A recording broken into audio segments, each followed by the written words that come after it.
Look, people are just not going to like you. You can't please everybody. That's a natural way of life, isn't it? So don't even bother trying. In fact, if we can have the courage to at least be willing to be disliked, then we can become a very impactful person in people's lives. And by extension, we will have secured in ourselves very strong boundaries, which only the confident people can do. This takes real self-confidence, but my word, if you can enact this into your life, you will be very happy with yourself, because I don't think there's anything bigger the ego can really surrender to apart from potentially being disliked. So let's talk about this.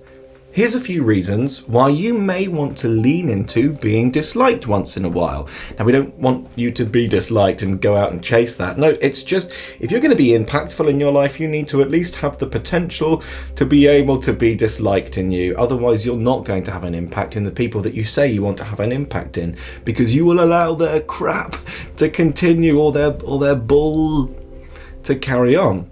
And if you really love somebody, you're not going to want to see them do that any longer. And therefore, you need to be strong, isn't it? And say, hey, there's this thing you're doing and you might want to have a look at that.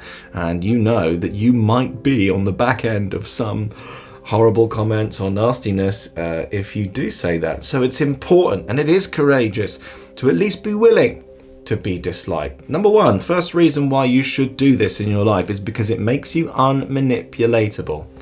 See, if we're in a people-pleasing state of being, we can be manipulated so easily. Perhaps we have this naivety about ourselves that if I just please another person, they'll do what I want for me, or at least I'll they won't hurt me.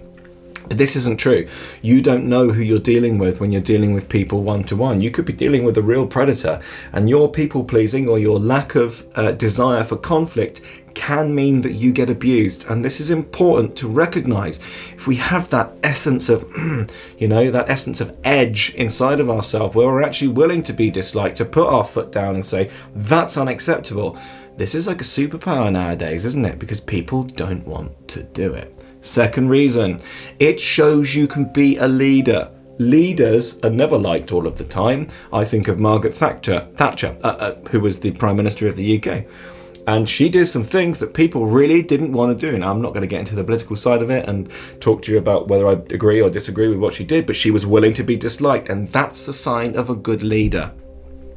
Number three, you go beyond people pleasing. And how important is this for the reasons I've just mentioned before? This is a life changer. If we people please, we're actually subtly trying to control people.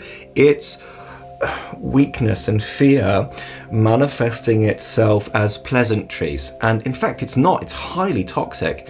And so we have to be strong to be able to be disliked, isn't it? And again, we're not aiming for this. It's just we have to have this in our arsenal if we're going to be a really well-rounded human being. Number four, this makes you impactful and effective. When I work with clients, I tell them at the start, you have to be willing to allow me to hurt your feelings once in a while if I can see a growth moment. You can't abuse this. This is a power that you can't abuse, but when you're strong enough to be able to do it, you should use it, because it will have an impact. They probably won't like it for a moment, but they'll thank you later on. And that's really important in leadership. Number six, this shows that you value truth.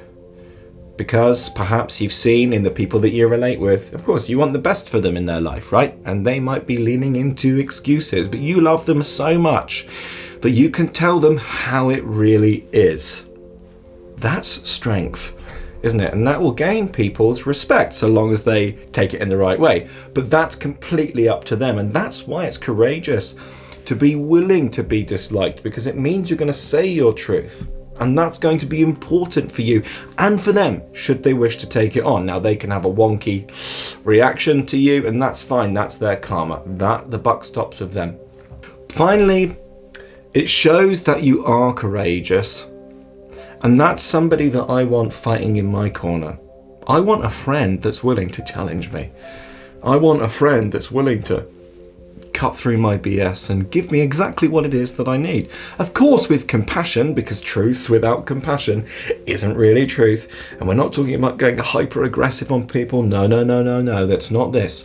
But if I keep misstepping in the same way, I want somebody there in my corner who has the courage to tell me my missteps so that I may evaluate whether I want to change them or not. Thanks for watching this video. If you made it this far, I know you're interested in this stuff. I have a really good video for you to watch next, and that's this one. The reasons why you're so misunderstood.